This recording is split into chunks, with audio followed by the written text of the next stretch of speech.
ಶತಾನಂದ ಮಹರ್ಷಿಗಳು ಜನಕ ಮಹಾರಾಜನಿಗೆ 4 ಯುಗದಲ್ಲಿ 4 ಹೆಸರುಗಳನ್ನು ಪಡೆದಿರತಕ್ಕಂಥ ವೆಂಕಟಾಚಲದ ಮಹಿಮೆಯನ್ನು ನಿರೂಪಣೆ ಮಾಡಿದರು. ಅದನ್ನು ಕೇಳಿದ ಮೇಲೆ ಜನಕ ರಾಜ ಶತಾನಂದರನ್ನು ಪ್ರಾರ್ಥನೆ ಮಾಡ್ತಾ ಇದ್ದಾನೆ. ಹಿಂದೆ ವಾಯುದೇವರು ಶೇಷದೇವರಿಗೆ ಒಂದು ಮಾತು ಹೇಳಿದರು ಅಂತ ನೀವು ತಿಳಿಸಿದ್ರಿ. ಪರಮಾತ್ಮ ಬಂದು ಇನ್ನು ಮೇಲೆ ಇಲ್ಲಿ ನೆಲೆಸ್ತಾನೆ ಅಂತ ಹೇಳಿದ್ರಿ. ಭಗವಂತ ವೈಕುಂಠವನ್ನು ಬಿಟ್ಟು ಯಾವಾಗ ಬಂದ ಶೇಷಾಚಲಕ್ಕೆ, ಯಾವ ಕಾರಣಕ್ಕೆ ಬಂದಿದ್ದಾನೆ, ಇದನ್ನೆಲ್ಲ ತಿಳಿಸಿ ಅಂತ ಪ್ರಾರ್ಥನೆ ಮಾಡ್ತಾ ಇದ್ದಾರೆ. ಶೇಷದೇವರ ನಿಮಿತ್ತದಿಂದ ಆನಂದಾದ್ರಿಯೇ ಉತ್ತರದಿಂದ ಬಂದು ಸುವರ್ಣಮುಖರಿ ನದಿಯಲ್ಲಿ ಇಳಿದದ್ದು ಆ ಪರ್ವತ. ಆಗ ಶೇಷದೇವರು ವಾಯುದೇವರನ್ನು ಸ್ತೋತ್ರ ಮಾಡ್ತಾರೆ. ನೀವೇ ಜೀವೋತ್ತಮರು, ನೀವೇ ದೊಡ್ಡವರು ಅಂತ ಸ್ತೋತ್ರ ಮಾಡಿದರು. ಆಗ ಪರಮಾತ್ಮ ಶೇಷಾಚಲ ಅಂತ, ವಾಯುದೇವರು ಶೇಷಾಚಲ ಅಂತ ನಾಮಕರಣ ಮಾಡಿ ಮುಂದೆ ಪರಮಾತ್ಮ ಬಂದು ನೆಲೆಸ್ತಾನೆ ಅಂತ ಹೇಳಿದರು ವಾಯುದೇವರು. ಅದನ್ನು ನೆನಪಿಟ್ಟುಕೊಂಡು ಜನಕರಾಜ ಕೇಳ್ತಾನೆ, ಪರಮಾತ್ಮ ಯಾವಾಗ ಬಂದ ಶೇಷಾಚಲಕ್ಕೆ, ಉತ್ತಮವಾದ ವೈಕುಂಠ ಲೋಕವನ್ನು ಯಾಕೆ ಬಿಟ್ಟ ಪರಮಾತ್ಮ, ಆ ಪರ್ವತದ ಮಹಿಮೆಯನ್ನು ಭಗವಂತ ಬಂದು ನೆಲೆಸಬೇಕಾದರೆ ಆ ಪರ್ವತದ ಮಹಿಮೆಯನ್ನು, ಅಲ್ಲಿರ್ತಕ್ಕಂಥ ತೀರ್ಥಗಳ ಮಹಿಮೆಯನ್ನು, ಅಲ್ಲಿರುವ ವರಾಹರೂಪಿಯಾದಂಥ ಭಗವಂತನ ಮಹಿಮೆ, ಇದೆಲ್ಲ ವಿಸ್ತಾರವಾಗಿ ತಿಳಿಸ್ರಿ ಅಂತ ಜನಕರಾಜ ಪ್ರಾರ್ಥನೆ ಮಾಡಿದ. ಮತ್ತು ಆಕಾಶರಾಜನ ಚರಿತ್ರೆಯೂ ಹೇಳ್ರಿ. ಶತಾನಂದರು ಭಗವಂತ ಭೂಲೋಕಕ್ಕೆ ಬಂದ ಪ್ರಸಂಗವನ್ನು ವರ್ಣಿಸಲಿಕ್ಕೆ ಪ್ರಾರಂಭಿಸಿದ್ದಾರೆ. ಹಿಂದೆ ಕಶ್ಯಪಾದಿ ಋಷಿಗಳೆಲ್ಲ ಸೇರಿ ಗಂಗಾ ತೀರದಲ್ಲಿ ಒಂದು ಯಜ್ಞವನ್ನು ಮಾಡ್ತಾ ಇದ್ದರಂತೆ. ಆ ಯಜ್ಞಕ್ಕೆ ಮುನಿಶ್ರೇಷ್ಠರಾಗಿರ್ತಕ್ಕಂಥ ನಾರದರು ಅಲ್ಲಿ ಪಾಲ್ಗೊಳ್ತಾರೆ. ಬಂದಂಥ ನಾರದರನ್ನು ಸ್ವಾಗತ ಮಾಡಿ ಕೂಡಿಸಿದರು. ಆಗ ನಾರದರು ಆ ಕಶ್ಯಪಾದಿ ಋಷಿಗಳನ್ನು ಕೇಳ್ತಾರೆ, ಯಾಕೆ ಯಜ್ಞ ಮಾಡ್ತಾ ಇದ್ದೀರಿ, ಯಜ್ಞದ ಫಲವನ್ನು ಅನುಭವಿಸುವವರು ಯಾರು, ಯಜ್ಞದ ಅಧ್ಯಕ್ಷ ಯಾರು, ಈ ಯಜ್ಞವನ್ನು ನಡೆಸುವಂಥ ಅಧ್ಯಕ್ಷ ಯಾರು, ನೀವು ಯಜ್ಞ ಮಾಡಿದ ಮೇಲೆ ಈ ಕರ್ಮವನ್ನು ಯಾರಿಗೆ ಸಮರ್ಪಣೆ ಮಾಡ್ತಾ ಇದ್ದೀರಿ, ಕೃಷ್ಣಾರ್ಪಣಮಸ್ತು ಅಂತ ಭಗವಂತನಿಗೆ ಸಮರ್ಪಣೆ ಮಾಡ್ತೀರೋ, ಶಿವಾರ್ಪಣಮಸ್ತು ಅಂತ ಮಾಡ್ತೀರೋ, ಬ್ರಹ್ಮಾರ್ಪಣಮಸ್ತು ಅಂತ ಚತುರ್ಮುಖ ಬ್ರಹ್ಮನಿಗೆ ಅರ್ಪಣೆ ಮಾಡ್ತೀರೋ, 3 ದೇವತೆಗಳಿದ್ದಾರೆ, ಬ್ರಹ್ಮ ವಿಷ್ಣು ಮಹೇಶ್ವರ ಅಂತ ತ್ರಿದೇವತೆಗಳು, ಯಾರಿಗೆ ಸಮರ್ಪಣೆ ಮಾಡ್ತೀರಿ. ಇದೆಲ್ಲ ನಾರದರು ಕಶ್ಯಪಾದಿ ಋಷಿಗಳನ್ನು ಕೇಳಿದರು. ಕಶ್ಯಪಾದಿ ಋಷಿಗಳು ಈ ನಾರದರ ಪ್ರಶ್ನೆಯಿಂದ ಸಂದೇಹಕ್ಕೊಳಗಾದರಂತೆ. ಹೌದಲ್ವೇ, ಯಾರಿಗೆ ಸಮರ್ಪಣೆ ಮಾಡಬೇಕು, 3 ದೇವತೆಗಳಲ್ಲಿ ಯಾರಿಗೆ ಮಾಡಬೇಕು, ಅವರಿಗೆ ಸಂದೇಹ ಬಂತಂತೆ. ಯಾರಿಗೆ ಸಮರ್ಪಣೆ ಮಾಡಬೇಕು ಅಂತ ಗೊತ್ತಿಲ್ಲದೆ ಪ್ರಾರಂಭಿಸಿದ್ದಲ್ಲ ಅವರು. ಕರ್ಮ ಮಾಡುವಾಗ ಆರಂಭದಲ್ಲೇ ಯಾರಿಗೆ ಸಮರ್ಪಣೆ ಮಾಡಬೇಕು, ಯಾರು ಯಜ್ಞ ಫಲ ಅನುಭವಿಸುವವರು, ಯಜ್ಞಭುಕಿ ಯಾರು, ಎಲ್ಲವೂ ಕೂಡ ಗೊತ್ತಿದೆ. ಆದರೂ ಋಷಿಗಳು ಗೊತ್ತಿದ್ದರೂ ಕೂಡ, ದೇವತೆಗಳು ಅಷ್ಟೇ, ಋಷಿಗಳು ಅಷ್ಟೇ, ಗೊತ್ತಿದ್ದರೂ ಕೂಡ ಪುನಃ ಪುನಃ ಕೇಳ್ತಾರೆ, ಸಂದೇಹಪಟ್ಟಂತೆ ನಟನೆ ಮಾಡ್ತಾರೆ. ಯಾಕೆ ಅಂದರೆ ಇನ್ನೂ ದೃಢವಾಗಿ ಅದರ ಬಗ್ಗೆ ಯುಕ್ತಿಗಳು ಬರಲಿ ಅಂತ. ದೃಢವಾದ ಜ್ಞಾನ ಉಂಟಾಗಬೇಕು ಮತ್ತು ಬೇರೆಯವರಿಗೆ ವಸ್ತುಸ್ಥಿತಿ ಗೊತ್ತಾಗಬೇಕು. ಈ ದೃಷ್ಟಿಯಿಂದ ಋಷಿಗಳು ದೇವತೆಗಳು ನಾಟಕ ಮಾಡೋದುಂಟು. ಅದರಂತೆ ಕಶ್ಯಪಾದಿ ಋಷಿಗಳಿಗೆ ಗೊತ್ತಿದ್ದರೂ ಕೂಡ ಸಂಶಯ ಬಂದವರಂತೆ ನಟಿಸಿ, ಹಾಗಾದರೆ ಪರೀಕ್ಷೆ ಮಾಡೋಣ, ಬ್ರಹ್ಮ ವಿಷ್ಣು ಮಹೇಶ್ವರರಲ್ಲಿ ಯಾರು ಉತ್ತಮರು ಅಂತ ಪರೀಕ್ಷೆ ಮಾಡೋಣ, ಯಾರು ಉತ್ತಮರೋ ಅವರಿಗೆ ಯಜ್ಞವನ್ನು ಸಮರ್ಪಣೆ ಮಾಡೋದು, ಈ ಕರ್ಮಾರ್ಪಣೆ ಅವರಿಗೆ ಮಾಡೋದು, ಅವರೇ ಯಜ್ಞ ಫಲ ಭೋಗ್ತರು ಅಂತ ನಿಶ್ಚಯ ಮಾಡೋದು. ಹೀಗೆ ತೀರ್ಮಾನ ಮಾಡಿ ಭೃಗು ಋಷಿಗಳನ್ನು ಕಳಿಸ್ತಾರೆ. ಭೃಗು ಋಷಿಗಳನ್ನು ಕಳಿಸಿದರು, ನೀವು ಹೋಗಿ 3 ಲೋಕಕ್ಕೆ ಹೋಗಿ ತ್ರಿದೇವತಾ ಪರೀಕ್ಷೆ ಮಾಡಿಕೊಂಡು ಬನ್ನಿ ಅಂತ. ಯಾಕೆ ಭೃಗು ಋಷಿಗಳನ್ನು ಕಳಿಸಿದರು ಅಂದರೆ, ಭೃಗು ಋಷಿಗಳು ವಿಶೇಷ ಭಗವಂತನ ವಿಭೂತಿ ರೂಪಕ್ಕೆ ಪಾತ್ರರವರು. ಭೃಗು ಋಷಿಗಳಲ್ಲಿ ಭಗವಂತನ ವಿಭೂತಿ ರೂಪ ಇದೆ. ಕೃಷ್ಣ ಗೀತೆಯಲ್ಲಿ ಎಲ್ಲೆಲ್ಲಿ ತನ್ನ ವಿಭೂತಿ ರೂಪ ಇದೆ, ಯಾರಿಂದ ವಿಶೇಷ ಕಾರ್ಯ ನಡೀತದೆ ಅಂತ ಹೇಳುವಾಗ ಮಹರ್ಷೀಣಾಂ ಭೃಗುರಹಂ ಅಂದಿದ್ದ. ಮಹರ್ಷಿಗಳ ಪೈಕಿ ಭೃಗು ಮಹರ್ಷಿಗಳಲ್ಲಿ ನನ್ನ ವಿಭೂತಿ ರೂಪ ಇದೆ. ಆದ್ದರಿಂದ ಭೃಗು ಋಷಿಗಳು ಮಹರ್ಷಿಗಳ ಪೈಕಿ ಶ್ರೇಷ್ಠರಾಗಿದ್ದಾರೆ, ಉತ್ತಮರಾಗಿದ್ದಾರೆ, ವಿಶಿಷ್ಟವಾದ ಕಾರ್ಯವನ್ನು ನಡೆಸ್ತಕ್ಕಂಥವರಾಗಿದ್ದಾರೆ ಅಂತ ಕೃಷ್ಣ ಹೇಳ್ತಾನೆ. ಎಲ್ಲಿ ಪರಮಾತ್ಮನ ವಿಭೂತಿ ರೂಪ ಇರ್ತದೋ ಅಲ್ಲಿ ಅಸಾಧಾರಣವಾದ ಕಾರ್ಯ ನಡೀತದೆ, ಬೇರೆಯವರಿಗೆ ಮಾಡಲಿಕ್ಕೆ ಆಗದೇ ಇರುವಂಥ ಕೆಲಸ ನಡೀತದೆ. ಆ ಗುಂಪಿನಲ್ಲಿ ಅವರು ಉತ್ತಮರಾಗ್ತಾರೆ. ಹಾಗೆ ಮಹರ್ಷಿಗಳ ಗುಂಪಿನಲ್ಲಿ ಭೃಗು ಋಷಿಗಳು ಉತ್ತಮರು ಮತ್ತು ಹರಿಸರ್ವೋತ್ತಮತ್ವ ಸ್ಥಾಪನೆ ಮಾಡಿದವರು, ತ್ರಿದೇವತಾ ಪರೀಕ್ಷೆ ಮಾಡಿದವರು. ಇಂಥ ದೊಡ್ಡ ಕಾರ್ಯ ನಡಿಬೇಕಾಗಿದ್ದರೆ ಅವರಲ್ಲಿ ಭಗವಂತನ ವಿಭೂತಿ ರೂಪ ಇದೆ. ಆದ್ದರಿಂದಲೇ ಅದನ್ನು ತಿಳ್ಕೊಂಡಂಥ ಕಶ್ಯಪಾದಿ ಋಷಿಗಳು ಭೃಗು ಋಷಿಗಳನ್ನೇ ಕಳಿಸಿದರು. ಪರಮಾತ್ಮನ ವಿಭೂತಿ ರೂಪಕ್ಕೆ ಪಾತ್ರರಾದ್ದರಿಂದ ಇವರೇ ಸರಿ ಅಂತ ಅವರ ಭಾವನೆ. ಮತ್ತು ಇನ್ನೊಂದು ಕಾರಣ, ಭೃಗು ಅಂತಂದರೆ ಭೃಗು, ಭೃಶಂ ಗಚ್ಚತಿ ಇತಿ ಭೃಗು. ಭೃಶಂ ಅಂದರೆ ವೇಗದಿಂದ ಹೋಗಿ ಕಾರ್ಯ ಮಾಡಿಕೊಂಡು ಬರ್ತಾರೆ. ಕಾರ್ಯಸಾಧನೆಗೆ ವಿಳಂಬ ಮಾಡಿದರೆ ಆಗೋದಿಲ್ಲ, ಬಹಳ ಬೇಗ ಕಾರ್ಯಸಾಧನೆ ಮಾಡಿಕೊಂಡು ಬರುವವರು ಭೃಗು ಋಷಿಗಳು. ಇನ್ನೊಂದರ್ಥ, ಪರೀಕ್ಷೆ ಮಾಡಿದಾಗಲೂ ಅರ್ಥ ಆಗಬೇಕಲ್ಲ ಯಾರು ಉತ್ತಮರು ಅಂತ. ಭೃಶಂ ಗಚ್ಚತಿ ಅಂದರೆ ಭೃಶಂ ಜಾನಾತಿ, ಚೆನ್ನಾಗಿ ತಿಳ್ಕೊಳ್ಳುವ ಸಾಮರ್ಥ್ಯನೂ ಕೂಡ ಭೃಗು ಋಷಿಗಳಿಗಿದೆ. ಪರಮಾತ್ಮನ ವಿಭೂತಿ ರೂಪ ಇರೋದರಿಂದ ತ್ರಿದೇವತೆಗಳಲ್ಲಿ ಯಾರು ಉತ್ತಮರು ಅಂತ ತಿಳಿಯುವ ಸಾಮರ್ಥ್ಯ ಇದೆ, ಬೇಗ ಹೋಗಿ ಕಾರ್ಯಸಾಧನೆ ಮಾಡಿಕೊಂಡು ಬರುವ ಸಾಮರ್ಥ್ಯವೂ ಇದೆ. ಆದ್ದರಿಂದ ಭೃಗು ಋಷಿಗಳನ್ನು ಕಳಿಸಿದ್ದಾರೆ ಎಲ್ಲ ಕಶ್ಯಪಾದಿ ಋಷಿಗಳು. ಇಲ್ಲದೇ ಇದ್ದರೆ ದೇವತೆಗಳ ಪರೀಕ್ಷೆ ಅಂದರೆ ಅದು ಸಾಧಾರಣ ಕೆಲಸ ಅಲ್ಲ. ದೇವತೆಗಳನ್ನು ಪರೀಕ್ಷೆ ಮಾಡೋದು ಭೃಗು ಋಷಿಗಳು ಅಂದರೆ ಅರ್ಥ ಏನು? ಆದ್ದರಿಂದ ಪರಮಾತ್ಮನ ವಿಭೂತಿ ರೂಪ ಇರೋದರಿಂದ ಅವರಿಗೆ ಆ ಕೆಲಸ ಕೊಟ್ಟಿದ್ದಾರೆ. ಸುರೋತ್ತಮರು ಯಾರು ಅಂತ ತಿಳ್ಕೊಂಡು ಬೇಗ ಬನ್ನಿ ಅಂತ ಕಳಿಸಿದರು. ಭೃಗು ಋಷಿಗಳು ಸತ್ಯಲೋಕಕ್ಕೆ ಹೋಗಿ ಅಲ್ಲಿ ಪರೀಕ್ಷೆ ಮಾಡ್ತಾರೆ. ಮೊದಲು ಚತುರ್ಮುಖ ಬ್ರಹ್ಮದೇವರ ಲೋಕಕ್ಕೆ ಹೋದರು. ಅಲ್ಲಿ ಚತುರ್ಮುಖ ಬ್ರಹ್ಮದೇವರು ಸರಸ್ವತೀ ದೇವಿಯರ ಜೊತೆಗೆ ಕೂತಿದ್ದರು. ಭೃಗು ಋಷಿಗಳು ಹೋದರು, ಸತ್ಯಲೋಕಕ್ಕೆ ಹೋದರು, ಬ್ರಹ್ಮದೇವರನ್ನ ನೋಡಿದರು, ಸಾಷ್ಟಾಂಗ ಪ್ರಣಾಮ ಮಾಡಿದರು, ನಮಸ್ಕಾರ ಮಾಡಿದರು. ಆದರೂ ಬ್ರಹ್ಮದೇವರು ಭೃಗು ಋಷಿಗಳನ್ನು ಮಾತೇ ಆಡಿಸಲಿಲ್ಲ. ಬಂದವರನ್ನು ಬನ್ನಿ ಅಂತ ಕರಿಬೇಕಾದದ್ದು ಇದು ಕರ್ತವ್ಯ. ಮನೆ ಬಾಗಿಲಿಗೆ ಬಂದವರನ್ನು ಬನ್ನಿ ಅಂತ ಸ್ವಾಗತ ಮಾಡಬೇಕು. ಆಗತ್ತೆ ಸ್ವಾಗತಂ ಬ್ರೂಯಾತ್ ಗಚ್ಚಂತಂ ನನಿವಾರಯೇತು ಅಂತಾರೆ. ಬಂದವರಿಗೆ ಸ್ವಾಗತ ಹೇಳಬೇಕು, ಹೋಗ್ತೀನಿ ಅಂದರೆ ಹೋಗ್ರಿ ಅನ್ಬೇಕು. ಬಂದಂಥ ಭೃಗು ಋಷಿಗಳನ್ನು ಸ್ವಾಗತ ಮಾಡಲಿಲ್ಲ ಬ್ರಹ್ಮದೇವರು. ಅಷ್ಟೇ ಅಲ್ಲ, ನಮಸ್ಕಾರ ಮಾಡಿದರೂ ಕೂಡ ಬಾ ಕೂತ್ಕೊಂತ ಅನ್ನೋ ಮಾತೂ ಆಡಲಿಲ್ಲ. ಸಣ್ಣವರೇ ಆಗಿರಬಹುದು, ಅತಿಥಿಗಳು ಬಂದವರು ಪ್ರಾಕೃತರೇ ಆಗಿರಬಹುದು, ಆದರೂ ಕೂಡ ಬಂದಂಥ ಅತಿಥಿಗಳಿಗೆ ಇದು ಸನಾತನ ಧರ್ಮ. ಬಂದವರಿಗೆ ದೃಷ್ಟಿ ಕೊಟ್ಟು ಮಾತಾಡಬೇಕು, ಹೃತ್ಪೂರ್ವಕವಾಗಿ ಮಾತಾಡಿಸಬೇಕು, ಯೋಗಕ್ಷೇಮ ವಿಚಾರಿಸಬೇಕು. ವಾಚಂ ದದ್ಯಾಚ್ಯ ಸುನೃತಾಂ, ಎದ್ದು ಕೂಡ್ರಿ ಅಂತ ಆಸನ ಕೊಟ್ಟು ಕೂಡಿಸ್ಬೇಕು. ಇದು ಸನಾತನ ಧರ್ಮ. ಇದು ಬ್ರಹ್ಮದೇವರು ಮಾಡಲಿಲ್ಲ. ಆದ್ದರಿಂದ ಭೃಗು ಋಷಿಗಳು ತೀರ್ಮಾನ ಮಾಡಿದ್ರಂತೆ, ಬ್ರಹ್ಮದೇವರಿಗೆ ಕರ್ತವ್ಯದ ಜ್ಞಾನ ಇಲ್ಲ, ಅಜ್ಞಾನ ಇದೆ, ಇಷ್ಟು ಸಣ್ಣ ವಿಷಯನೂ ಕೂಡ ಗೊತ್ತಿಲ್ಲ ಇವರಿಗೆ, ಅಜ್ಞಾನ ಇದೆ ಅಂತ ಭಾವಿಸಿ ಇವರು ಉತ್ತಮರಲ್ಲ ಅಂತ ತೀರ್ಮಾನ ಮಾಡಿ ಅಲ್ಲಿಂದ ಕೈಲಾಸಕ್ಕೆ ಹೋದರು. ಕೈಲಾಸಕ್ಕೆ ಹೋದಾಗ ಅಲ್ಲಿ ರುದ್ರದೇವರು ಪಾರ್ವತಿ ಜೊತೆಗೆ ಏಕಾಂತದಲ್ಲಿ ಸರಸ ಸಲ್ಲಾಪದಲ್ಲಿ ತೊಡಗಿದ್ದರಂತೆ. ಇವರಿಗೇನು ಗೊತ್ತು ಭೃಗು ಋಷಿಗಳಿಗೆ ರುದ್ರದೇವರು ಯಾವ ಪರಿಸ್ಥಿತಿಯಲ್ಲಿದ್ದಾರೆ ಅಂತ. ಪಾರ್ವತಿ ಜೊತೆಗೆ ಸರಸ ಸಲ್ಲಾಪದಲ್ಲಿದ್ದದ್ದು ಇವರಿಗೆ ಗೊತ್ತಿಲ್ಲ ಭೃಗು ಋಷಿಗಳಿಗೆ. ಸೀದಾ ಹೋದರು. ರುದ್ರದೇವರಿಗೆ ಸಿಟ್ಟು ಬಂತು. ಸಮಯ ಪರಿಜ್ಞಾನ ಇಲ್ಲ ಇವನಿಗೆ. ನಾವು ಏಕಾಂತದಲ್ಲಿರುವಾಗ ಸರಸ ಸಲ್ಲಾಪದಲ್ಲಿ ತೊಡಗಿದಾಗ ಈ ಭೃಗು ಋಷಿ ಬಂದ ಅಂಥೇಳಿ ರುದ್ರದೇವರು ಸಿಟ್ಟಾಗಿ ತ್ರಿಶೂಲವನ್ನು ತಗೊಂಡು ಹೊಡಿಲಿಕ್ಕೆ ಬಂದರಂತೆ. ಶೂಲದಿಂದ ಭೃಗು ಋಷಿಗಳಿಗೆ ಬಂದಾಗ ಬನ್ನಿ ಅಂತ ಸ್ವಾಗತ ಮಾಡೋದಿರಲಿ, ಶೂಲ ತಗೊಂಡು ಹೊಡಿಲಿಕ್ಕೆ ಬಂದರಂತೆ. ಇವರಿಗೇನು ಗೊತ್ತು ಭೃಗು ಋಷಿಗಳಿಗೆ ಅವರು ಯಾವ ಸ್ಥಿತಿಯಲ್ಲಿದ್ದಾರೆ ಅಂತ. ಸಹಜವಾಗಿ ಹೋದರು, ಅವರು ಹೊಡಿಲಿಕ್ಕೆ ಬಂದರು. ಏಕಾಂತದಲ್ಲಿರುವಾಗ ಬಂದನಲ್ಲ ಈ ಭೃಗು ಅಂತ ಸಿಟ್ಟು ಅವರಿಗೆ, ರುದ್ರದೇವರಿಗೆ. ಅವರು ಸಂಹಾರಕರ್ತರು, ಹೊಡಿಲಿಕ್ಕೆ ಬಂದರು. ಆಗ ಭೃಗು ಋಷಿಗಳಿಗೆ ಕೋಪ ಜಾಸ್ತಿ ಆಯಿತು. ಮೊದಲೇ ಸ್ವಲ್ಪ ಬಂದಿತ್ತು ಬ್ರಹ್ಮಲೋಕಕ್ಕೆ ಹೋದಾಗ. ಭೂಲೋಕದಿಂದ ಗಂಗಾ ತೀರದಿಂದ ಸತ್ಯಲೋಕದ ತನಕ ಹೋಗಿದ್ದಾರೆ. ಬಾ ಕೂಡ್ರಿ ಅಂತ ಹೇಳಿ ಒಂದಿಷ್ಟು ಉಪಚಾರ ಮಾಡೋರಿಲ್ಲ. ಕೈಲಾಸಕ್ಕೆ ಬಂದರೆ ಅಲ್ಲಿ ಹೊಡಿಲಿಕ್ಕೆ ಬೇರೆ ಬಂದಿದ್ದಾರೆ, ಅಲ್ಲಿಯೂ ಉಪಚಾರ ಇಲ್ಲ.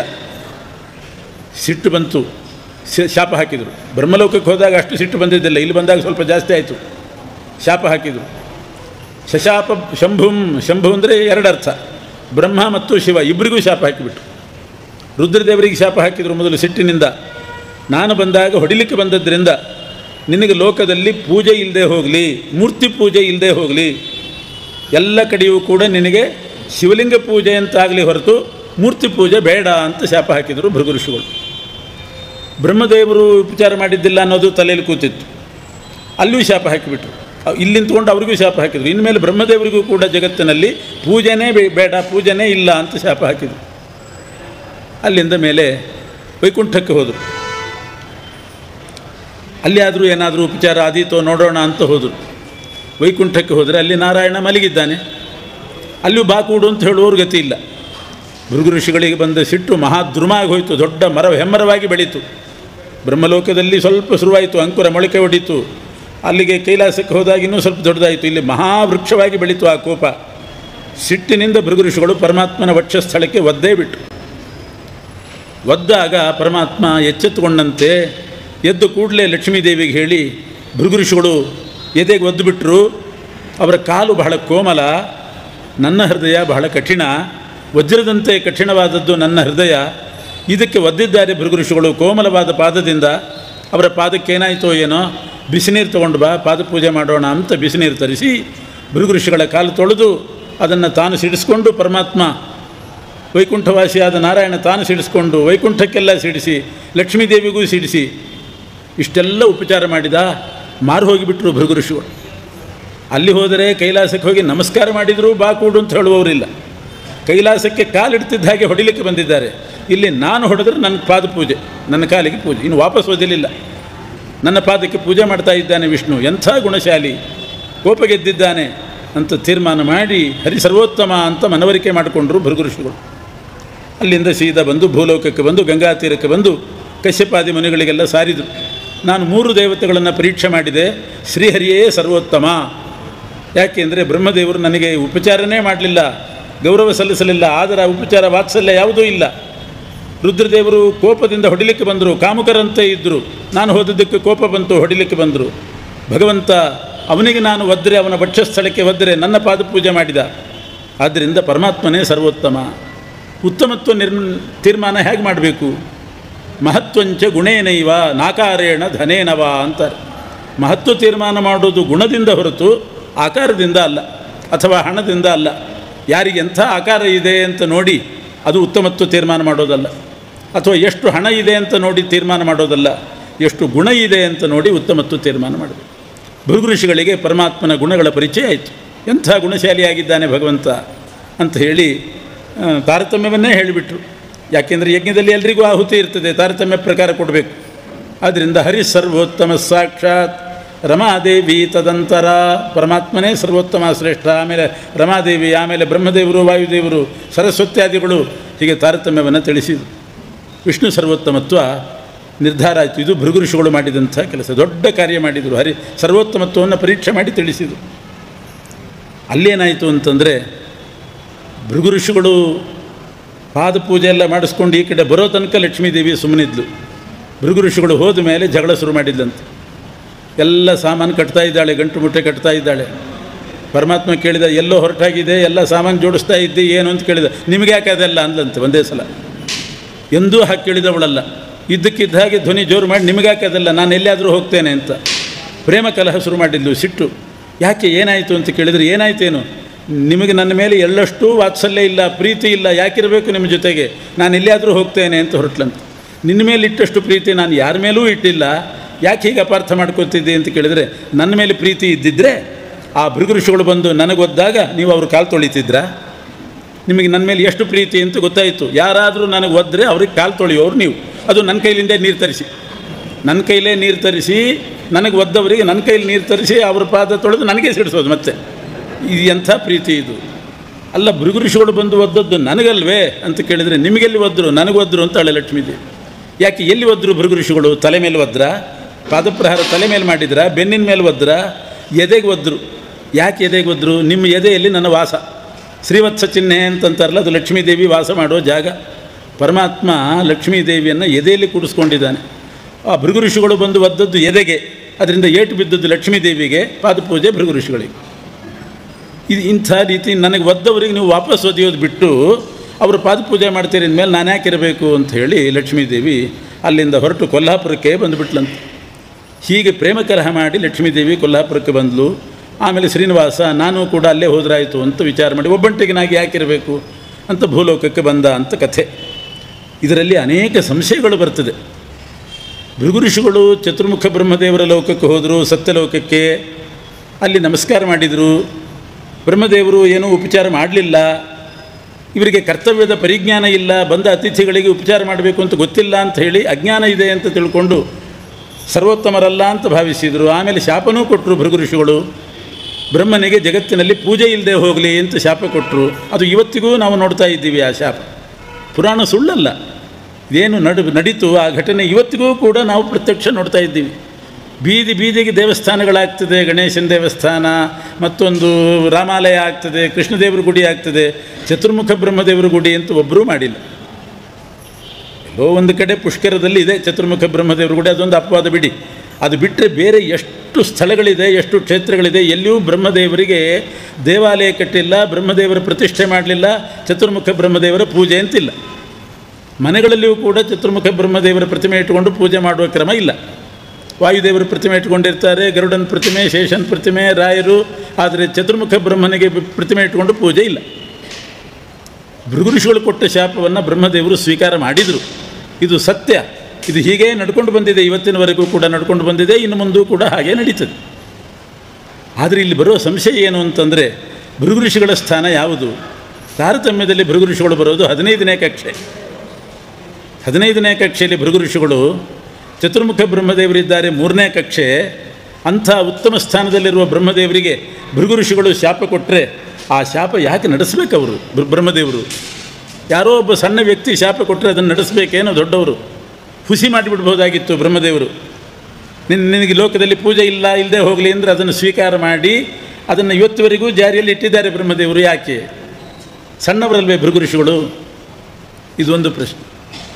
ಇನ್ನು ರುದ್ರದೇವರಿಗೆ ಶಾಪ ಕೊಟ್ಟರಂತೆ, ನಿನಗೆಲ್ಲ ಕಡೆನೂ ಕೂಡ ಶಿವಲಿಂಗ ಪೂಜೆನೇ ಆಗಲಿ, ಮೂರ್ತಿ ಪೂಜೆ ಇಲ್ಲದೆ ಹೋಗಲಿ ಅಂತ ಶಾಪ ಕೊಟ್ಟರು ಭೃಗು ಋಷಿಗಳು. ರುದ್ರದೇವರ ಕಕ್ಷೆ ಯಾವುದು? 5ನೇ ಸ್ಥಾನದಲ್ಲಿದ್ದಾರೆ. 3ನೇ ಸ್ಥಾನದಲ್ಲಿ ಬ್ರಹ್ಮ, 5ನೇ ಸ್ಥಾನದಲ್ಲಿ ರುದ್ರದೇವರಿದ್ದಾರೆ. ಭೃಗು ಋಷಿಗಳು 15ನೇ ಕಕ್ಷೆಯಲ್ಲಿದ್ದಾರೆ. 3ನೇ ಕಕ್ಷೆಯಲ್ಲಿರ್ತಕ್ಕಂಥ ರುದ್ರದೇವರಿಗೆ ಇವರು ಶಾಪ ಅಂಟುತ್ತೇನು? ಅವರು ಹೇಗೆ ನಡೆಸಿದರು? ರುದ್ರದೇವರು ಕೂಡ ಭೃಗು ಋಷಿಗಳ ಶಾಪವನ್ನು ಹುಸಿ ಮಾಡಿಬಿಡ್ಬೋದಾಗಿತ್ತು, ಮೂರ್ತಿ ಪೂಜೆ ಮಾಡಿಸ್ಕೋಬೋದಾಗಿತ್ತು. ಆದರೆ ಎಲ್ಲ ಕಡೆಯೂ ಕೂಡ ಶಿವಲಿಂಗ ಪೂಜೆನೇ.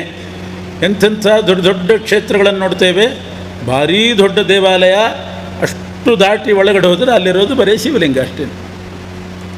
12 ಜ್ಯೋತಿರ್ಲಿಂಗಗಳಿದೆ, ಎಲ್ಲ ದೊಡ್ಡ ದೊಡ್ಡ ಕ್ಷೇತ್ರ, ಎಲ್ಲ ಕಡೆ ಶಿವಲಿಂಗದ್ದೇ ಪೂಜೆ, ಮೂರ್ತಿ ಪೂಜೆ ಇಲ್ಲ. ಅದು ಕೂಡ ಅಪವಾದಕ್ಕೆ ಒಂದು ಕಡೆ ಎಲ್ಲೋ ಇದೆ ಮೂರ್ತಿ ಪೂಜೆ, ಶಿವನಿಗಿದೆ ಒಂದು ಮೂರ್ತಿ ಇದೆ.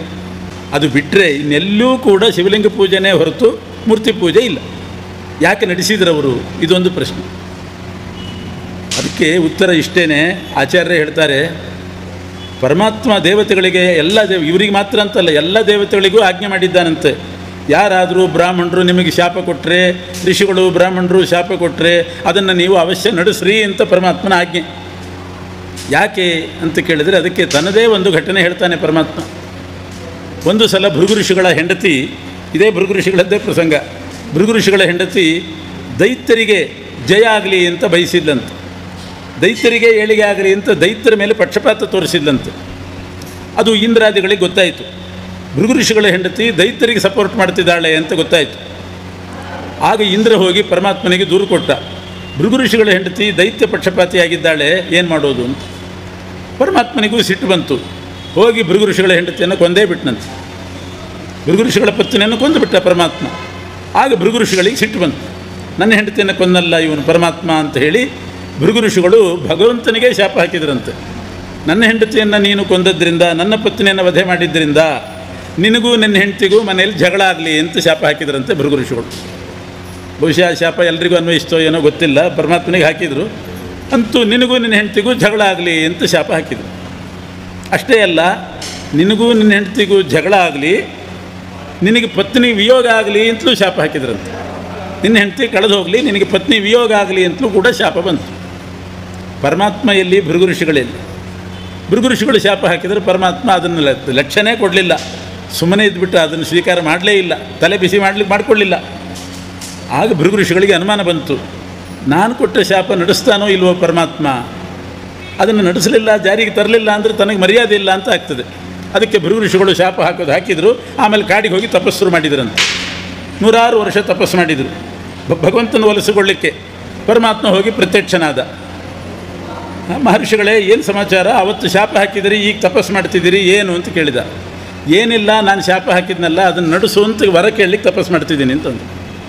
ಭೃಗು ಋಷಿಗಳು ಶಾಪ ಹಾಕೋದು ಹಾಕಿ ಆಮೇಲೆ ತಪಸ್ಸು ಮಾಡಿ 106 ವರ್ಷ ಭಗವಂತನನ್ನು ಒಲಿಸ್ಕೊಂಡು ವರ ಕೇಳಿದ್ರಂತೆ, ನಾನು ಹಾಕಿದ ಶಾಪ ನಡೆಸು ಅಂತ.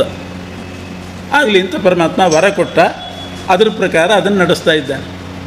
ಆದ್ದರಿಂದಲೇ ರಾಮಾವತಾರದಲ್ಲಿ ಸೀತಾದೇವಿಯ ವಿಯೋಗ ಆಯಿತು, ಸೀತಾಪಹರಣ ಆಯಿತು ಅಂತ ಇದೆಲ್ಲ ಭೃಗು ಋಷಿಗಳ ಶಾಪ ನಡೆಸಲಿಕ್ಕೆ ಮಾಡಿದ ಒಂದು ನಟನೆ.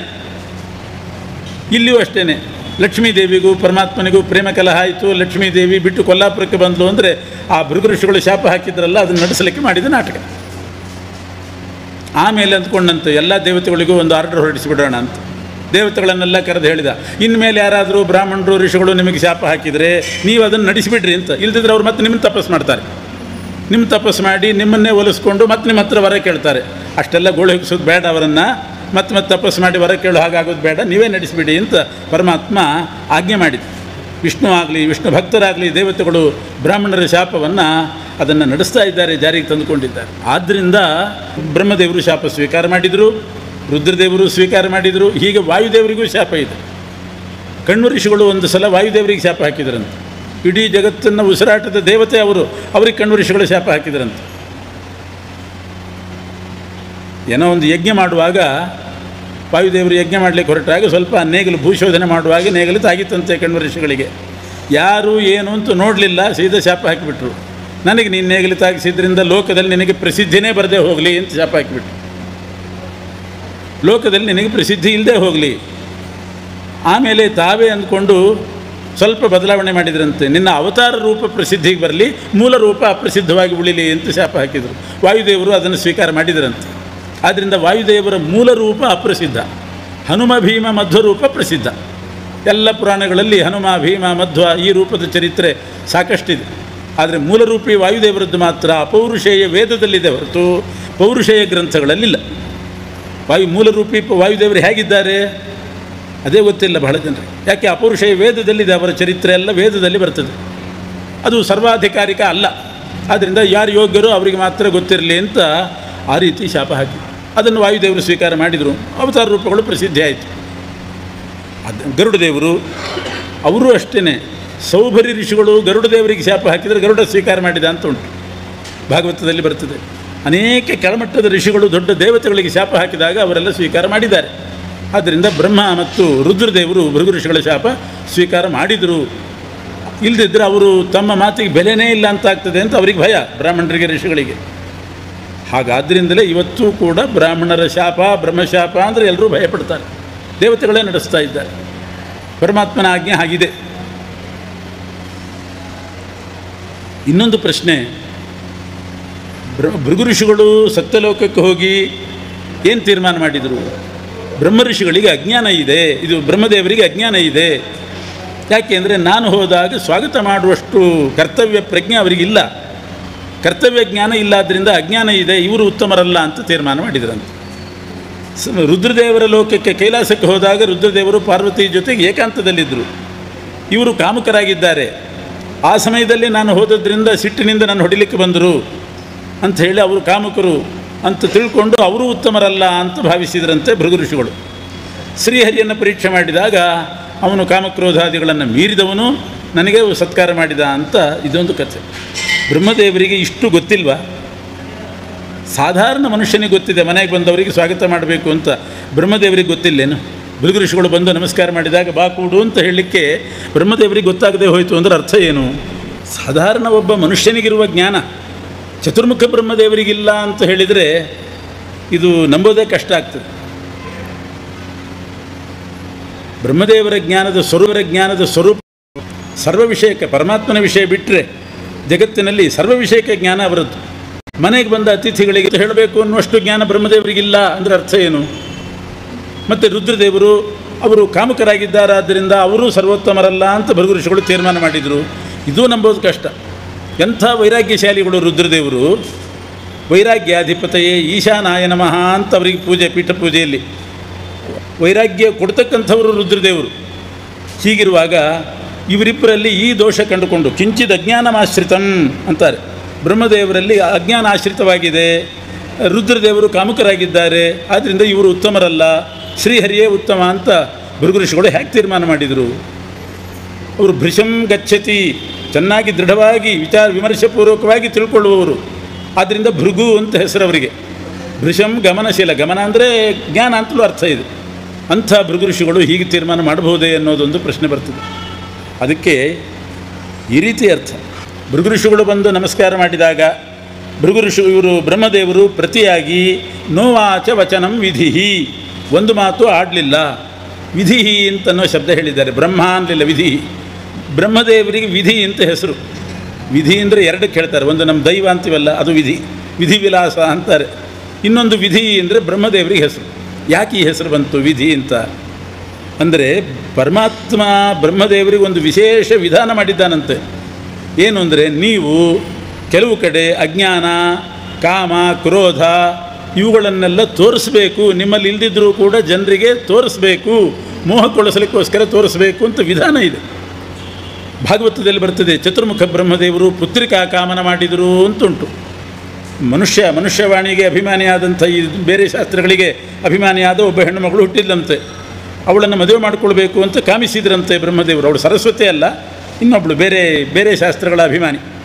ಅವಳನ್ನು ಮದುವೆ ಮಾಡಿಕೊಳ್ಬೇಕು ಅಂತ ಬ್ರಹ್ಮದೇವರು ಬಯಸಿದ್ರಂತೆ. ಋಷಿಗಳೆಲ್ಲ ಇದೇನು ಅಂತ ಹೇಳಿದ ಮೇಲೆ ಬಿಟ್ರಂತೆ. ಇದು ಪುತ್ರಿಕಾ ಕಾಮನ ಅಂತ ಕರೀತಾರೆ. ಇದೇನಿದು ಚತುರ್ಮುಖ ಬ್ರಹ್ಮದೇವರು ಹೀಗೆ ಮಾಡಿದರೆ ಅಂತಂದರೆ, ಪರಮಾತ್ಮ ಅವರಿಗೆ ವಿಧಾನ ಮಾಡಿದ್ದಾನೆ. ಕೆಲವನ್ನ ಇಂಥದ್ದನ್ನು ನೀವು ಮಾಡಿರಿ ಅಂತ ವಿಧಾನ. ಬೇರೆ ದೇವತೆಗಳು ಕೆಲವು ತಪ್ಪು ಮಾಡಿದಾಗ ಅವರಿಗೆ ಅನುಮತಿ, ಏನೋ ಒಂದು ತಪ್ಪು ನಡೀತು ಅಂತಂದರೆ ಪರಮಾತ್ಮನ ಹತ್ರ ಇರಲಿ ಬಿಡು ಪರವಾಗಿಲ್ಲ ಅಂತ ಅನುಮತಿ ಕೊಟ್ಬಿಡ್ತಾನಂತೆ. ಬ್ರಹ್ಮದೇವರಿಗಾಗುವಾಗ ಅವ್ರು ಏನೂ ಮಾಡೋದಿಲ್ಲ, ಆದ್ದರಿಂದ ಅವರಿಗೆ ವಿಧಾನ ಉಂಟು. ಆದ್ದರಿಂದ ವಿಧಿ ಅಂತ ಅವರಿಗೆ ಶಬ್ದ. ಭೃಗು ಋಷಿಗಳು ಪರೀಕ್ಷೆಗೆ ಹೋದಾಗ ಭಗವಂತನ ಸಂಕಲ್ಪ ಏನಿತ್ತು ಅಂತಂದರೆ, ಚತುರ್ಮುಖ ಬ್ರಹ್ಮದೇವರು ಅಜ್ಞಾನವನ್ನು ಪ್ರದರ್ಶನ ಮಾಡಲಿ ಅಂತ ಪರಮಾತ್ಮನ ವಿಧಿ ಇತ್ತು. 2 ಸಲ ಭಯ ಪ್ರದರ್ಶನ ಮಾಡಿದರು, 4 ಸಲ ಅಜ್ಞಾನ ಪ್ರದರ್ಶನ ಮಾಡಿದರು ಬ್ರಹ್ಮದೇವರು. ಅದೆಲ್ಲ ಪ್ರದರ್ಶನ ಮಾತ್ರ. ಪೂರ್ಣಜ್ಞಾನೋಜಸೋಸ್ತೆ ಅಂತಾರಲ್ಲ, ಬ್ರಹ್ಮ ಮತ್ತು ಇವರು ಭೀಮಸೇನ ದೇವರು, ಹನುಮಂತ ದೇವರು ಪೂರ್ಣಜ್ಞಾನ ಉಳ್ಳವರು. ಆದರೂ ಕೂಡ ಭೀಷಯಾಮಾಸ ಚೇತಿ ಕ್ರೀಡಾ ಮಾತ್ರಂ ತದೇತತ್ ಅಂತ ಹೇಳಿದ ಹಾಗೆ ಬ್ರಹ್ಮದೇವರು, ವಾಯುದೇವರು ಇವರಿಗೆಲ್ಲ ಅಜ್ಞಾನ ಅನ್ನೋದು ಇಲ್ಲ. ಈ ಜಗತ್ತಿನ ವಿಷಯದಲ್ಲಿ ಸರ್ವಾತ್ಮನ ಅಜ್ಞಾನ ಇರೋದಿಲ್ಲ. ಆದರೂ ಕೂಡ ಪರಮಾತ್ಮನ ಇಚ್ಛಾ ಪ್ರಕಾರ ಆ ರೀತಿ ತೋರಿಸ್ತಾರೆ, ನಾಟಕ ಮಾಡ್ತಾರೆ. ಸರ್ವೋತ್ತಮತ್ವವನ್ನು ಪರೀಕ್ಷೆ ಮಾಡಲಿಕ್ಕೆ ಹಾಗಾದ್ರೆ ದೋಷ ಏನು? ಇವರು ಯಾಕೆ ಸರ್ವೋತ್ತಮರಲ್ಲ? ಅಜ್ಞಾನ ಇದ್ದಿಲ್ಲ, ಅದು ಸುಮ್ಮನೆ ಪ್ರದರ್ಶನ ಮಾಡಿದ್ದು. ಹಾಗಾದ್ರೆ ಸರ್ವೋತ್ತಮರು ಯಾಕಲ್ಲ ಅನ್ನೋ ಪ್ರಶ್ನೆ ಉಳಿತದೆ. ಅಜ್ಞಾನ ಇಲ್ಲದೇ ಇದ್ದರೂ ಕೂಡ ಭಗವದಿಚ್ಛೆಯಿಂದ ಅಜ್ಞಾನ ತೋರಿಸಿದ್ರೋ ಇಲ್ವೋ ಅಂದರೆ, ಪರಮಾತ್ಮನ ಇಚ್ಛಾನಿಯತರಾಗಿದ್ದಾರೆ, ವಿಧಿನಿಯತರಾಗಿದ್ದಾರೆ. ವಿಧಿನಿಯತಾಹ ಅನಿಯತಾಹ ಅಂತ ವಿಧಿನಿಯತರಾಗಿದ್ದಾರೆ. ಭಗವಂತನ ಇಚ್ಛಾನಿಯಮರಾಗಿದ್ದಾರೆ. ಅಜ್ಞಾನ ಇಲ್ಲದಿದ್ದರೂ ಕೂಡ ಪರತಂತ್ರರಾಗಿ ಭಗವದಿಚ್ಛೆಯಂತೆ ಅಜ್ಞಾನ ತೋರಿಸುವಂಥ ಪ್ರಸಂಗ ಉಂಟು ಬ್ರಹ್ಮದೇವರಿಗೆ. ಸಾಧಾರಣ ಲೋಕದಲ್ಲಿ ಹೇಗಿರ್ತದೆ ಅಂತಂದರೆ, ಜ್ಞಾನ ಇಲ್ಲದೇ ಇದ್ದರೆ ಜ್ಞಾನ ತೋರಿಸೋ ಪ್ರಸಂಗ ಇರ್ತದೆ. ಜ್ಞಾನ ಇಲ್ಲದಿದ್ದವರು ಜ್ಞಾನ ಪ್ರದರ್ಶನ ಮಾಡ್ತಾರೆ. ಬ್ರಹ್ಮದೇವರು ಹಾಗಲ್ಲ, ಅಜ್ಞಾನವೇ ಇಲ್ಲ ಅವರಿಗೆ, ಆದರೆ ಅಜ್ಞಾನವನ್ನು ಪ್ರದರ್ಶನ ಮಾಡ್ತಾರೆ. ಕಾಮವೇ ಇಲ್ಲ, ಕಾಮ ಪ್ರದರ್ಶನ ಮಾಡ್ತಾರೆ. ಆದ್ದರಿಂದ ಅವರು ಪರತಂತ್ರರು ಅಂತನ್ನೋ ದೃಷ್ಟಿಯಿಂದ ಅವರು ಉತ್ತಮರಲ್ಲ ಅಂತ ತೀರ್ಮಾನ ಮಾಡಿದರು ಭೃಗು ಋಷಿಗಳು. ಹಾಗರ್ಥ ಮಾಡಬೇಕು. ಇವರು ರುದ್ರದೇವರು ಅಷ್ಟೇ, ಅವರು ವೈರಾಗ್ಯಾಧಿಪತಿಗಳೇ, ಆದರೆ ಅವರಿಗೇನಿಲ್ಲ. ಆದರೆ ಭಗವಂತನ ಇಚ್ಛಾನಿಯತರಾಗಿ ಆ ಸಂದರ್ಭದಲ್ಲಿ ಅವರು ಅದನ್ನು ಪ್ರದರ್ಶನ ಮಾಡಿದರು. ಹಾಗಾಗಿ ಅವರನ್ನು ಪರತಂತ್ರರು ಅನ್ನೋ ನಿಮಿತ್ತದಿಂದಾಗಿ ಸರ್ವೋತ್ತಮರಲ್ಲ ಅಂತ ಭೃಗು ಋಷಿಗಳು ತೀರ್ಮಾನ ಮಾಡಿದರು. ಹೊರತು ಅಜ್ಞಾನ ಇತ್ತು, ಇವರಲ್ಲಿ ಕಾಮನೆ ಇತ್ತು, ಆದ್ದರಿಂದ ಇವರು ಕಾಮಕರಾಗಿದ್ದರು, ಅವರು ಅಜ್ಞಾನಿಗಳಾಗಿದ್ದರು, ಆದ್ದರಿಂದ ಸರ್ವೋತ್ತಮರಲ್ಲ ಅಂತ ಭಾವಿಸಿದರು. ಹೀಗೆ ತಿಳ್ಕೊಳ್ಬಾರ್ದು. ಪರಮಾತ್ಮನ ಇಚ್ಛಾನಿಯತರು ಅನ್ನೋ ಕಾರಣದಿಂದ ಉತ್ತಮರಲ್ಲ ಅಂತ ಹೀಗೆ ಭಾವಿಸಿ ಈ ಪ್ರಶ್ನೆಗಳಿಗೆಲ್ಲ ಉತ್ತರ ಇಟ್ಕೊಳ್ಬೇಕು. ಇಲ್ಲದೇ ಇದ್ದರೆ ಇದು ಹಾಗೆ ಉಳಿತದೆ. ಮತ್ತು ಇವರು ಶಾಪ ಯಾಕೆ ನಡೆಸಿದರೆ, ಯಾಕೆ ಉತ್ತಮರಾದ ದೇವತೆಗಳು 15ನೇ ಕಕ್ಷೆ ಭೃಗು ಋಷಿಗಳ ಶಾಪವನ್ನು ನಡೆಸಿದರೆ ಹೇಗೆ? ಒಬ್ಬರು 3ನೇ ಕಕ್ಷೆ, ಒಬ್ಬರು 5ನೇ ಕಕ್ಷೆ. ಇವರು 15ನೇ ಕಕ್ಷೆ ಭೃಗು ಋಷಿಗಳು. ನಿಮಗೆ ಪೂಜೆ ಇಲ್ಲದೆ ಹೋಗಲಿ, ಮೂರ್ತಿ ಪೂಜೆ ಇಲ್ಲದೆ ಹೋಗಲಿ, ಶಿವಲಿಂಗ ಪೂಜೆ ಇರಲಿ ಅಂತಂದರೆ ಹೇಗೆ ನಡೆಸಿದರು? ಇವೆಲ್ಲ ಸಹಜವಾಗಿ ಬರೋ ಪ್ರಶ್ನೆ. ಅದಕ್ಕೂ ಕೂಡ ಇದೇ ರೀತಿ ಅರ್ಥ ಮಾಡಬೇಕು. ಭಗವಂತನ ಸಂಕಲ್ಪ ಇದು ಸ್ಪಷ್ಟವಾಗಿ ಆಚಾರ್ಯರ ಮಾತು. ವಿಷ್ಣು ಆಗಲಿ, ವಿಷ್ಣು ಭಕ್ತರಾಗಲಿ ಬ್ರಾಹ್ಮಣರು ಕೊಟ್ಟ ಶಾಪವನ್ನು ನಡೆಸಬೇಕು ಅಂತ ಹೇಳಿದ್ದಾನೆ ಪರಮಾತ್ಮ. ತಾವು ನಡೆಸ್ತಾರೆ. ಆದ್ದರಿಂದ ಬ್ರಹ್ಮದೇವರು, ವಾಯುದೇವರು ನಡೆಸಿದರು. ಈ ಪ್ರಕಾರ ಭೃಗು ಋಷಿಗಳ ಪ್ರಸಂಗದಿಂದ ಲಕ್ಷ್ಮೀದೇವಿ ಪ್ರೇಮ ಕಲಹ ಮಾಡಿ ಕೊಲ್ಲಾಪುರಕ್ಕೆ ಹೋದಲು. ಮೂಲತಃ ಹೋದದ್ದು ಕೊಲ್ಲನಾಮಕ ಅಸುರ ಇದ್ದ ಅಲ್ಲಿ. ಅಸುರನ ವಧೆ ಮಾಡಲಿಕ್ಕೋಸ್ಕರ ಕೊಲ್ಲಾಪುರಕ್ಕೆ ಬಂದಳು. ಇದನ್ನು ನೆಪ ಮಾಡಿಕೊಂಡ್ಲು ಅಷ್ಟೇ. ಭೃಗು ಋಷಿಗಳು ಬಂದು ವಕ್ಷಸ್ಥಳಕ್ಕೆ ಒದ್ದರು. ಅದು ನನಗೆ ಏಟು ಬಿತ್ತು. ವಕ್ಷೋ ನಿವಾಸಿನಿ ನಾನು, ಪರಮಾತ್ಮ ಪಾದ ತೊಳೆದ ಅಂಥೇಳಿ ನೆಪ ಮಾಡಿಕೊಂಡು ಕೊಲ್ಲಾಪುರಕ್ಕೆ ಬಂದು ಭಗವಂತನು ಕೂಡ ಸ್ವಲ್ಪ ಸಮಯ ಅಲ್ಲಿದ್ದು ಆಮೇಲೆ ನಾನು ಏನಾದರೂ ಮಾಡಿ ಭೂಲೋಕಕ್ಕೆ ಹೋಗಿ ಆ ಲಕ್ಷ್ಮಿಯನ್ನು ಬರಮಾಡಿಕೊಳ್ಬೇಕು ಅಂತ ಸಂಕಲ್ಪ ಮಾಡಿದ. ಮಾಯಾವಿ ಪರಮಾನಂದಂ ತ್ಯಕ್ತ್ವಾ ವೈಕುಂಠಮುತ್ತಮಂ, ಉತ್ತಮವಾದ ವೈಕುಂಠ ಲೋಕನೂ ಕೂಡ ಬಿಟ್ಟು ಲಕ್ಷ್ಮೀದೇವಿ ಭೂಲೋಕಕ್ಕೆ ಬಂದಿದ್ದಾಳೆ, ಕೊಲ್ಲಾಪುರದಲ್ಲಿದ್ದಾಳೆ, ಅವಳನ್ನು ಬರಮಾಡಿಕೊಳ್ಬೇಕು ಅಂತ ತಾನೂ ಭೂಲೋಕಕ್ಕೆ ಬಂದ. ಆದರೆ ಒಂದೇ ಸಲ ಕೊಲ್ಲಾಪುರಕ್ಕೆ ಬರಲಿಲ್ಲ. ಸಿಟ್ಟು ಇಳಿಯೋ ತನಕ ಸ್ವಲ್ಪ ಕಾಯಬೇಕು. ಸಿಟ್ಟು ಬಂದ ವೇಳೆಯಲ್ಲಿ ಮಾತಾಡಿಸ್ತೀವಿ ಅಂತ ಹೋದರೆ ಎಡವಟ್ಟೆ ಆಗ್ತದೆ. ಆದ್ದರಿಂದ ಸ್ವಲ್ಪ ಸಮಯ ಕಾದು ಆಮೇಲೆ ಹೋಗಬೇಕು. ದ್ವಾಪರ ಯುಗ ಮುಗಿಲಿಕ್ಕೆ 10,000 ವರ್ಷ ಇತ್ತು ಆವಾಗ ಇದು ನಡೆದದ್ದು. ಆದ್ದರಿಂದ ಆ 10,000 ವರ್ಷಕ್ಕೆ ಇರುವಾಗಲೇ ಪರಮಾತ್ಮ ಭೂಲೋಕಕ್ಕೆ ಬಂದ. ಕೊಲ್ಲಾಪುರಕ್ಕೆ ಹೋಗೋದು ಬೇಡ ಸದ್ಯಕ್ಕೆ, ಬೇರೆ ಎಲ್ಲಿಯಾದರೂ ಹೋಗೋಣ ಅಂತ ವಿಚಾರ ಮಾಡಿ ವೆಂಕಟಾಚಲವೇ ಬಹಳ ಶ್ರೇಷ್ಠವಾದ್ದು. ವೈಕುಂಠಾದ ಅಧಿಕಮ್ಮತ್ವ ಅಂತಾರೆ, ವೈಕುಂಠಕ್ಕಿಂತ ಇದು ಅಧಿಕ ಅಂತ ಕಾಣಿಸ್ತಂತೆ. ಆ ರೀತಿ ಭಾವಿಸಿ ವೆಂಕಟಾಚಲಕ್ಕೆ ಬಂದ. ಅಲ್ಲಿ ಸ್ವಾಮಿ ಪುಷ್ಕರಣಿ ಅಂತ ಒಂದು ತೀರ್ಥ, ಬಹಳ ದಿವ್ಯವಾದ ತೀರ್ಥ ಅಂತಾರೆ. ತಸ್ಯೋ ಪರಿವರ ದಿವ್ಯ ಸ್ವಾಮಿ ಪುಷ್ಕರಿಣಿ ಶುಭ, ಅದಕ್ಕೆ ಹೆಸರೇ ಸ್ವಾಮಿ ಪುಷ್ಕರಿಣಿ ಅಂತ. ಪುಷ್ಕರಿಣಿ ಹೌದು, ಅದರಲ್ಲಿಯೂ ಸ್ವಾಮಿನೀ ಚ ಸಾ ಪುಷ್ಕರಿಣಿ ಚ ಸ್ವಾಮಿ ಪುಷ್ಕರಿಣಿ. ಸ್ವಾಮಿನಃ ಪುಷ್ಕರಿಣಿ, ವರಹದೇವರಿಗೆ ಸೇರಿದ ಪುಷ್ಕರಿಣಿ, ವೆಂಕಟೇಶನಿಗೆ ಸೇರಿದ ಪುಷ್ಕರಿಣಿ. ಆದರೂ ಪುಷ್ಕರಿಣಿಗಳ ಮಧ್ಯದಲ್ಲಿ ಅದು ಸ್ವಾಮಿನಿ ಅತ್ಯಂತ ಶ್ರೇಷ್ಠವಾದ್ದು. ಹಾಗೆ ಭಾವಿಸಿ ಆ ಸ್ವಾಮಿ ಪುಷ್ಕರಿಣಿ ತೀರದಲ್ಲಿ ದಕ್ಷಿಣ ದಿಕ್ಕಿನಲ್ಲಿ ಒಂದು ಹುಣಸೆ ಮರ, ಅದರ ಬುಡದಲ್ಲಿ ಒಂದು ಹುತ್ತ. ಆ ಹುತ್ತ ಕಟ್ಟಿದ್ದು ಯಾವುದೋ ಹುಳಗಳಲ್ಲಂತೆ, ಚತುರ್ಮುಖ ಬ್ರಹ್ಮದೇವರೇ ಹುಳದ ರೂಪದಲ್ಲಿ ಬಂದು ಹುತ್ತ ಕಟ್ಟಿದ್ರಂತೆ. ಭಗವಂತನ ವಾಸ ಅಲ್ಲಿ ಆಗ್ತದೆ ಅಂತ ತಿಳ್ಕೊಂಡು ಬ್ರಹ್ಮದೇವರು ಕ್ರಿಮಿ ರೂಪದಲ್ಲಿ ಬಂದು, ಹಾಗೆ ಸಾಲಿಗ್ರಾಮ ಗಂಡಕಿ ನದಿಯಲ್ಲಿ ಬ್ರಹ್ಮದೇವರೇ ಕ್ರಿಮಿ ರೂಪದಿಂದ ಅಲ್ಲಿ ಕೊರಿತಾರೆ ಸಾಲಿಗ್ರಾಮ ಅಂತ ಉಂಟು.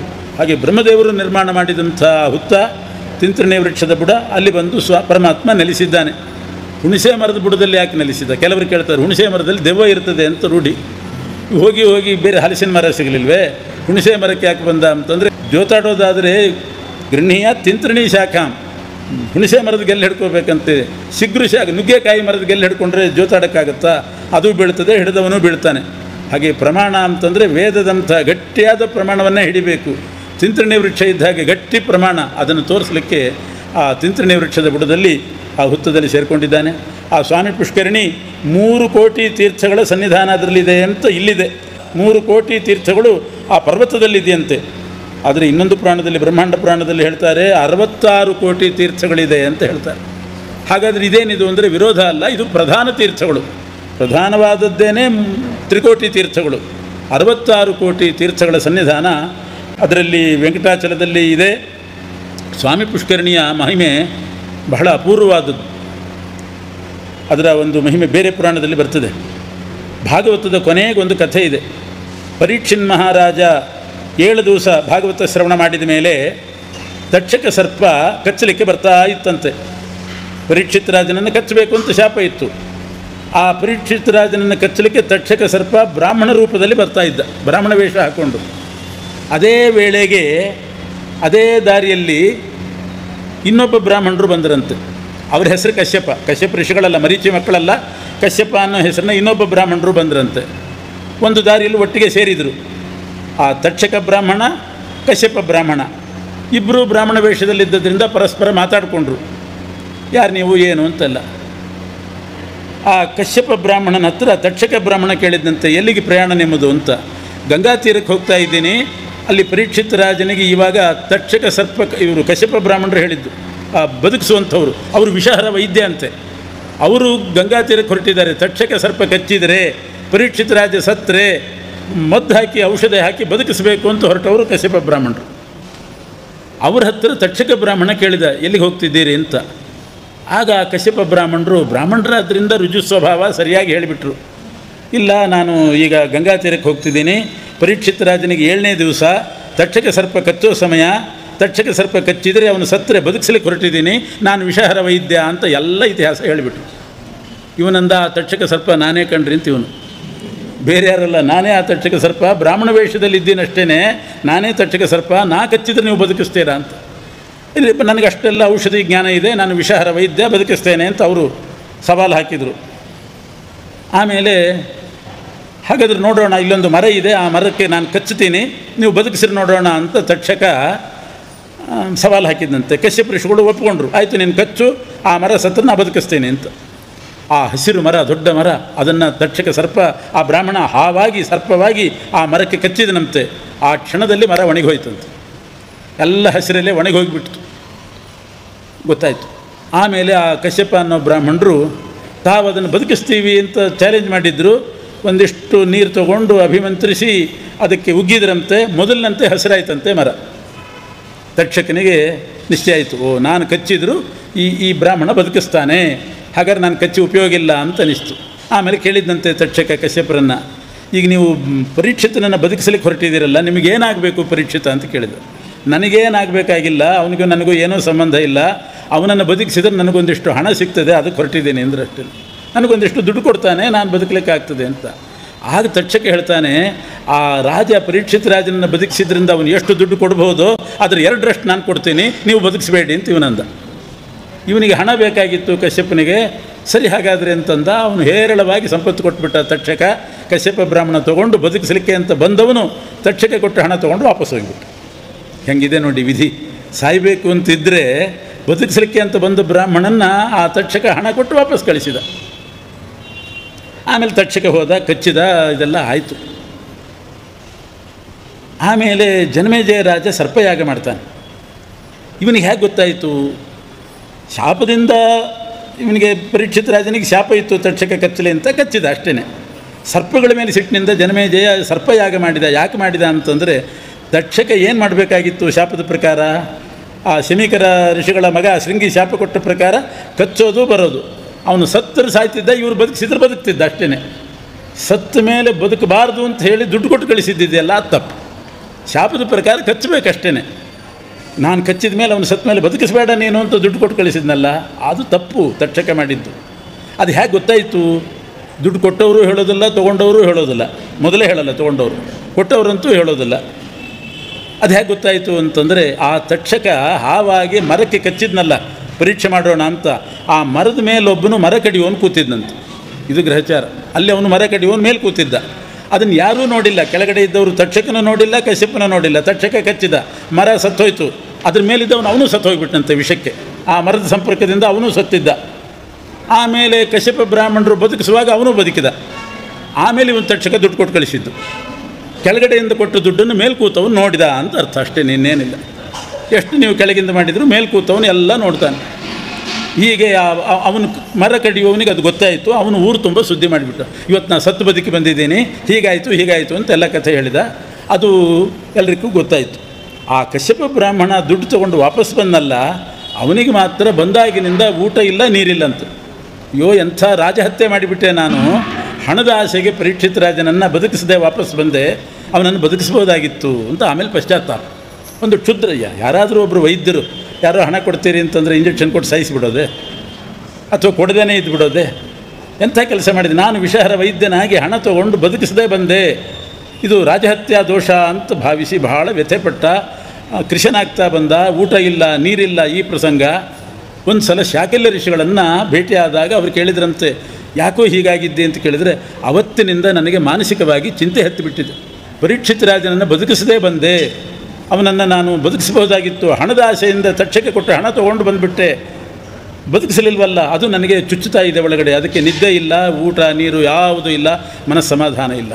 ಇಂಥ ಒಂದು ಮಾನಸಿಕ ಚಿಂತೆ ಅಂಟುಕೊಂಡು ಬಿಟ್ಟಿದೆ ಅಂತಂದಾಗ ಶಾಕಲ್ಯ ಋಷಿಗಳು ಹೇಳಿದ್ರಂತೆ, ಈ ಮಾನಸಿಕ ಚಿಂತೆ ನಿನಗೆ ದೂರ ಆಗಬೇಕಾಗಿದ್ದರೆ ವೆಂಕಟಾಚಲಕ್ಕೆ ಹೋಗಿ ಸ್ವಾಮಿ ಪುಷ್ಕರಣಿ ಸ್ನಾನ ಮಾಡು, ಆ ನೀರಿನ ಮಹತ್ವದಿಂದ ನಿನಗೆ ಮಾನಸಿಕ ಚಿಂತೆ ಹೋಗ್ತದೆ ಅಂತ. ಇಂಥ ಸರೋವರ ಅದು.